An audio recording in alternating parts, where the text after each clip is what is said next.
Hello जी, स्वागत है आपका सरोज राठी ब्लॉग्स पे। और भाई आज मैं एक नया टॉपिक लेके आई हूँ, लेकिन ये मैं अभी चैनल पे मेरा ऐसा कुछ था नहीं वो। तो ये भाई मेरा स्टिचिंग के मैटर से है कि कुछ लेडीज़ घर बैठ के परेशान रहती है। सिलाई उनको आती है, वो कर लेती हैं, लेकिन ना उनको उस तरीके से चीज़ें होती नहीं है, तो उनको बड़ी प्रॉब्लम होती है कि वो क्या करे कैसे करे। और एक सिलाई ऐसी चीज़ है ना जिससे लेडीज़ घर में बैठ के भी दो पैसे कमा सकती हैं। तो इस मशीन के जरिए आप कैसे मतलब पैसे कमा सकते हैं, आप कैसे डेली 1000 रुपये की अर्निंग कर सकते हैं, आप दोनों टाइम का काम करके भी 1000 रुपये कैसे कमा सकते हैं, तो वो टिप्स मैं आपको बताऊंगी। उस टिप्स के लिए आपको स्टिचिंग जो होती है वहाँ पे आपके कुछ कमियाँ होती हैं, तो इसीलिए कस्टमर आपसे सिलवाने के लिए खुश नहीं होते हैं। उनको लगता है कि घर पे लेडीज़, एक तो मेन प्रॉब्लम ये होती है कि शॉप करके अगर आप बैठे हो, मेरा खुद का एक्सपीरियंस बताती हूँ कि अगर आप शॉप में बैठे हो तो आपकी वैल्यू ज़्यादा होती है, और अगर आप घर पे बैठे हो तो आपकी वैल्यू कम होती है। मानते हो ना इस बात को कि अगर आप शॉप पे एक प्रोफेशनल तरीके से बैठे हो तो आपके पास कस्टमर बिना कुछ सोचे आ जाएगा, और वही चीज़ें अगर आप घर पे करोगे तो कस्टमर को लगता है कि घर पे बैठे पता नहीं इनको आता कि नहीं आता, चाहे वो बंदा कितना भी टैलेंटेड क्यों ना हो। तो आप मेरी बात से एग्री हो तो इस बात पे कमेंट जरूर करके बताना मुझे। तो भाई मैंने मतलब ये मेरा खुद का एक्सपीरियंस है जो कि मैं शॉप पे भी और घर पे भी दोनों चीज़ों में देख चुकी हूँ। तो अब मैं आपको दिखाऊंगी एक पैंट की कटिंग। मुझे लगता है कि मुझे सबकी हेल्प करनी चाहिए, और मुझे सारी लेडीज़ को बताना चाहिए कि भाई जो जिनको दिक्कत आती है कि उनको कटिंग में या स्टिचिंग में पैंट में कहाँ दिक्कत आती है। आजकल ज़्यादातर कस्टमर्स को पैंट ही पसंद होती है, तो हर सूट में ज़्यादातर पैंट ही सिलती है। तो इसलिए आज मैं आपको एक पैंट की कटिंग करके दिखाती हूँ, और आप उसको कैसे अच्छे तरीके से बना सकते हो और कैसे आपके कस्टमर खुश हो सकते हैं। आप ये मत सोचना कि हैवी साइज़, आप एक से एक हैवी साइज़ की पैंट बना सकते हो। जो हेल्दी लेडीज़ हैं आप उनकी पैंट बना सकते हो, और वो पहन के इतना खुश होंगी कि उनको बिल्कुल परफेक्ट आएगी और कोई दिक्कत नहीं होगी। क्योंकि मतलब कितना भी axle, double axle, triple axle size है उस हिसाब से आप पैंट बनाओगे। मैंने खुद लोगों की पैंटें बनाई हैं और कस्टमर को एक से एक फिट आई हैं, कभी कोई दिक्कत नहीं हुई है, और कस्टमर लौट के वापस आते हैं हमारे पास और बोलते हैं। मैंने मतलब ऐसे ऐसे लोगों को मैंने पैंट वो करी है कि वो कहते थे कि हम पैंट प्लाजो पहनते ही नहीं है, क्योंकि ना हमें दिक्कत होती है पैंट प्लाजो पहनने में, हमें खिंचती है, मतलब बहुत सारी चीज़ें वो होती हैं। तो ज़्यादातर फटने की शिकायत आती थी कि फट जाती है के लिए। तो भाई उनके साथ ऐसी कोई दिक्कत नहीं हुई है और वो लोग बड़े खुश हैं, और उसके बाद उन्होंने पैंट प्लाजो पहनना शुरू कर दिया है। तो अभी मैं कटिंग दिखाती हूँ आपको, और आप उससे सीखो, ज़्यादा से ज़्यादा सीखना, और मुझे कमेंट ज़रूर करना, कमेंट करके बताना कि किसको कैसी मतलब मेरी वीडियो यूज़फुल हुई है। तो चलिए, डेली 1000 रुपये अगर आपने एक फुल अस्तर, फुल लाइनिंग जिसको बोलते हैं कि फुल लाइनिंग आपने सूट बना लिया, तो कम से कम रेट आज उसका 1000 रुपये, लोकल से लोकल जगह पे 1000 रुपये है। तो घर बैठ के एक लेडी हर महीने, हर दिन 1000 रुपये कैसे कमा सकती है। अगर आपने फुल अस्तर सूट बनाया तो आप सिंपल सूट दो आसानी से बना सकते हो। वो उसके लिए आपकी यूज़फुल ट्रिक्स आपके पास होनी चाहिए, आपकी स्टिचिंग में फिनिशिंग होनी चाहिए, तो कस्टमर घर बैठे भी आएगा। ये चीज़ें दिमाग से निकाल दो कि शॉप पे ही कस्टमर आते हैं, परफेक्ट काम होना चाहिए तो घर पे भी आएंगे। ठीक है, तो मैं आपको अभी दिखाती हूँ और पैंट की स्टिचिंग देखते हैं। देखिए भाई, मैंने ये पैंट के निशान लगा लिए हैं, और अभी ये पैंट का मैं आपको एक एक चीज़ समझाऊंगी कि आपको कहाँ पे क्या दिक्कत होती है और आप कहाँ कैसे कर सकते हो। निशान मैं लगा चुकी थी, फिर मुझे याद आया कि मैं चलो एक इस पे वीडियो बना देती हूँ ताकि लोगों की काफ़ी मुश्किलें हल हो जाएं। ठीक है, तो मैं अभी आपको एक एक चीज़ रख के दोबारा से समझाऊंगी कि कैसे क्या है, बिल्कुल एग्जैक्ट करके आपको मैं समझाती हूँ अभी। अब ये देखिए, आप यहाँ पे पैंट में 1.5 इंच पैंट या प्लाजो हो कुछ भी हो, आप 1.5 इंच छोड़ के, और यहाँ से आप लेंगे लेंथ, जितनी आपके कस्टमर की लेंथ है। ठीक है, आपके कस्टमर की जितनी लेंथ है। मेरी पैंट की लेंथ है 37, तो मैंने इसमें हाफ इंच एक्स्ट्रा लिया है, हाफ इंच जो आपका लास्टिक में ऊपर दबेगा वो वाला। ठीक है, बाकी मैं यहाँ पे 2-2.5 इंच का मार्जिन ले लेती हूँ, ताकि किसी को पैंट बाई चांस कटिंग वटिंग में कहीं पे कुछ दिक्कत होती है तो पैंट में मार्जिन हमारे पास हो, और हम 2-2.5 इंच तक लेंथ बढ़ा सकते हैं कस्टमर की।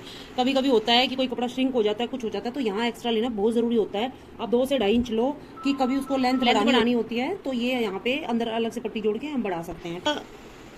दूसरा मेन होता है भाई थाई का नाप। ठीक है, हमारा जो मेन ये आसन जो होता है पूरा पैंट का, ये थाई पे डिपेंड करता है कि किस साइज का कस्टमर की थाई, पहले थाई का आप नाप लोगे।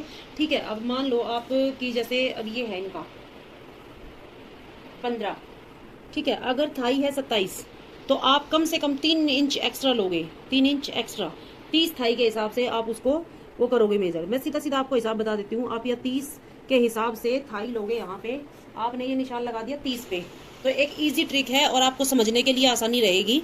30 पे आपने लगा दिया है, ठीक है, और 30 के बाद ये देखिए 2.5 इंच पे, 2.5 इंच पे ये निशान है।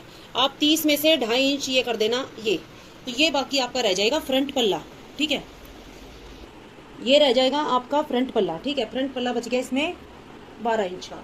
ठीक है, तो ये हो गया आपका मेन जो मैंने बताया था। अब 30 जो है यहाँ से जो मेन था आपका, इससे आप 1 से 1.5 इंच का से थाई का निशान जो हमने लगाया, जो लगाया उसके बाद 1 से 1.5 इंच आप ये मार्जिन लोगे पैंट का, क्योंकि ये मार्जिन जरूरी होता है भाई। ये तो मेन प्रॉपर हमारा मेजरमेंट था जो आएगा कस्टमर को फिक्स, ठीक है, लेकिन मार्जिन तो अलग होगा ना। तो कई लोग क्या गलती करते हैं, सिर्फ ये निशान लगा के 2.5 इंच पे, कुछ सिखाने वाले भी गड़बड़ हो जाती है भाई, नहीं बता पाते हैं पूरी चीजें। तो ये यहाँ से सिलाई आएगी, अंदर का जो मार्जिन रहेगा वो हमें अलग से लेना है, तभी पैंट टाइट होती है, फिटिंग नहीं आती है प्रॉपर। तो ठीक है, ये हो गया आपका। अब ये चीजें हमें एक स्टार्ट। अब यहाँ पे देखो आप, यहाँ पे हम 1.5 इंच का एक ये लगाएंगे, इतना कपड़ा छोड़ के 1.5 इंच पे हमने एक ऐसे लाइन कर दिया, ठीक है। उस लाइन पे इस तरफ कोने पे, यहाँ देखिए मेरा स्केल कैसे रखा है, ये देखिए आप, स्केल को हमने तिरछा रखना है, यहाँ से बिल्कुल किनारी पे और वहां से बीच में, ठीक है। स्केल को तिरछा रखना है, इतना स्केल को ये हमने ऐसे डाउन करना है, यहाँ से 0.25 इंच, कम से कम 0.25 इंच हमने डाउन करना है। बोलो, अब हमारा आ गया आसन। तो 1.5 इंच, वही 1.5 इंच सेम हमने छोड़ना है, क्योंकि यहाँ पे डलेगी इलास्टिक, ठीक है। और आसन हमने लिया है यहाँ पे 12.5 पे। ये क्योंकि ये 12.5 मैंने इसलिए बता दिया क्योंकि कस्टमर ने अपनी पैंट दी थी मेरे को, तो उसमें से मेन आसन वासन वो मैंने ले लिया है, बाकी जो था मेरा मैंने अपने हिसाब से लिया है। और इसको आप एक सीधी लाइन लगाएंगे 12.5 से यहाँ 12.5 तक, ठीक है। ये सारी चीजें लाइन लगाई है अपनी तरफ, जो हमारा होता है पार्ट, तो ये खुला होगा। ये मैं अभी अस्तर काट रही हूँ तो पैंट भी ऐसे ही कटेगी, तो भाई ये खुला वाला वो हिस्सा हमारी साइड होगा। तो ये जो हमारा राउंड वाला जो आता है ना स्केल, ये देखो राउंड वाला जो स्केल है आप ऐसे रखोगे, यहाँ से कम वही 0.25 इंच, और यहाँ से बिल्कुल जरा सा, ज्यादा नहीं यहाँ से, तो ये लगाओगे आप। आपने सिर्फ इस लाइन तक ऐसे लगाना निशान, उसके बाद आप स्केल को ऐसे रखोगे, ठीक है, अपनी तरफ। पहले हमारा स्केल ऊपर ऐसे था, ऐसे, और अब हम इसको पलट के ऐसे कर देंगे, ठीक है। तो भाई ये चीज जो है, यहाँ से कितना लेना होता है, मोरी जो होती है वहां से हमें कितना लेना है, यहाँ से हमें लेना 2.25 हम यहाँ से लेते हैं। जो मोरी होती है और जो खुली साइड होती है हमारी, जो कि हमारी साइड में आती है आसन से दूसरी साइड, तो यहाँ 2.25 लेंगे और उस 2.25 को हम यहाँ से मिला देंगे ऊपर से। ये देखो, यहाँ से जो हमने अभी ऊपर लगाया था स्केल, वहां से ऐसे करके और इसको मिलाएंगे, ये ऐसे गोलाई में, ये वाला ऐसे आएगा। तो ये आएगी आपकी बिल्कुल प्रॉपर पैंट की शेप, ठीक है। अब देखो, अब ये लाइन थी आपकी जो हमने लगाया था, ठीक है। अब हम लेंगे आसन की शेप, ये आसन की शेप हमने ये ले दी, आसन की शेप, ठीक है। ये शेप लेने के बाद हम ये वाला ही स्केल रखेंगे, ठीक है, ये वाला स्केल। और हमने मोरी ली है इसकी 8.5, मोरी है इसकी 8.5 ली हमने, क्योंकि कस्टमर को बिल्कुल फिटिंग पैंट नहीं चाहिए, उनको थोड़ा सा नीचे से खुली वाली पैंट चाहिए होती है प्रॉपर, ऊपर से पैंट की शेप, नीचे से उनको थोड़ा प्लाजो चाहिए था, ठीक है। तो ये देखो, यहाँ से इसको आसन से मिलाएंगे ऐसे करके नीचे, तो हम इसको ऐसे, ये आ गया हमारा ऐसे करके। और इसमें भी हमें मार्जिन रखना है, इसमें भी सेम वही है, 1.5 इंच पे जो होगा हमारा, यहाँ पे भी मार्जिन होगा। इस तरीके से आप पैंट बनाइए और सिल के देखिए, मैं गारंटी लेती हूँ इस बात की कि सिल के देखिए आप इस पैंट को, फिटिंग नहीं आए, खींचे कहीं से, फटे, तो हम बताएंगे। मैं इतने अच्छे हेल्दी कस्टमर की मैंने पैंटें बनाई हैं, कभी कोई दिक्कत। ये देखो बैक साइड कैसे काटनी है आपको, वो मैंने फ्रंट का बताया था, ये बैक का पल्ला है, बैक का पल्ला आपको कैसे काटना, कपड़ा बिछाना है, और फ्रंट वाला जो पल्ला है आपका ये उस पर रख देना है। ये सबसे ईजी होता है, इसमें आपको कुछ मेजर नहीं करना है, कुछ नहीं करना है। इसका भी मैं आपको सबसे ईजी तरीका बताऊंगी कि आपको सबसे ईजी कैसे कटेगा, ठीक है। तो ये मैं आपको भी दिखा देती हूँ। और ये देखिए, इसमें आपको ज़्यादा चीज़ों की वो नहीं होगी, आपको ज़्यादा कुछ नहीं चाहिए होगा। इसमें सिर्फ कपड़े के ऊपर आपको ये वाला कटिंग वाला पल्ला बिछाना है। मैंने ये वाला नहीं काटा है, क्योंकि ये वाला मैं पैसे तो काट लेती हूँ, लेकिन मैंने ये वाली कटिंग नहीं करी थी, क्योंकि मैं दोनों पल्ले की साथ में करूँगी, ये सेम होती है दोनों पल्लों में, तो मैंने इसलिए नहीं किया इसको अभी। तो मैं आपको ये दिखाती हूँ। तो ये देखो भाई, ये वाला जो निशान है, आपको कुछ नहीं करना है, आपको यहाँ पे स्केल रखना है ऐसे करके, ठीक है, और बिल्कुल सीधा स्केल रख के, और आपने ये वाली लाइन कर देनी है, ठीक है। ये आपका बैक साइड का आ गया है। और बैक साइड का ये कम से कम आप लोगे 3 इंच, और ज़्यादा से ज़्यादा आप लोगे 4 इंच। बहुत हैवी साइज होता है तो 4 साढ़े 4 होता है, नहीं तो बहुत ज़्यादा का नहीं होता है, ठीक है। तो 3 इंच लेंगे हम यहाँ से, ये देखो, यहाँ से हम लेंगे इसका 3 इंच, ये पल्ले से बैक साइड हमने 3 इंच ऊपर ले लिया है। और ये देखो, ये अब इस स्केल को, पहले वाला स्केल हमने ऐसे डाउन किया था, और इस वाले को हम ऐसे उठाएंगे, ठीक है। ये वहां से उठा हुआ होगा, ये झुका हुआ था यहाँ से, तो ये देखो, ये जो हमारा पल्ला है फ्रंट वाला, ये इस पे बिल्कुल ऐसे आएगा टच, और वहां से ये यहाँ से उठा हुआ होगा, ये आ गई लाइन। तो ये लाइन आ गई ऐसे करके, ठीक है। फिर हम ये जो हमने सीधी लाइन अभी खींची थी स्केल से, ये देखो ये वाली, यहाँ से फिर हम 2.5 इंच लेंगे ऐसे करके, ठीक है। ये हम 2.5 इंच लेंगे ऐसे करके, और इसमें भी हम रखेंगे थोड़ा मार्जिन।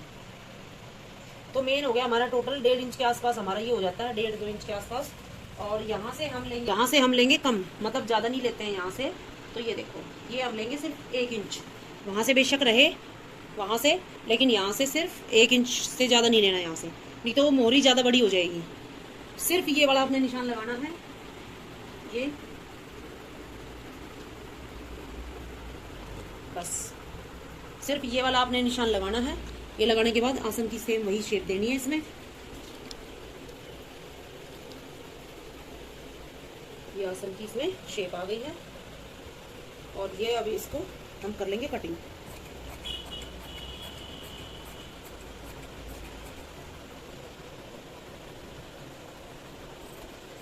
मैं अपने लिए भी पैंटें बनाती हूँ, कभी कोई शिकायत नहीं आती है, और खूब अच्छे से पैंटें कंफर्टेबल भी रहती हैं, कोई परेशानी नहीं होती है। जो ये था फ्रंट पल्ला डाउन कर दिया हमने, और ये वाला जो था यहाँ से जो मैंने बताया था,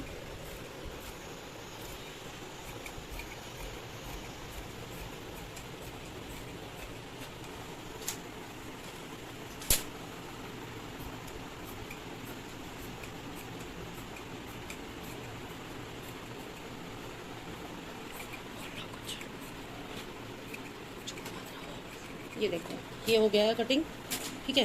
अब ये उस तरफ से होगा, ये वाला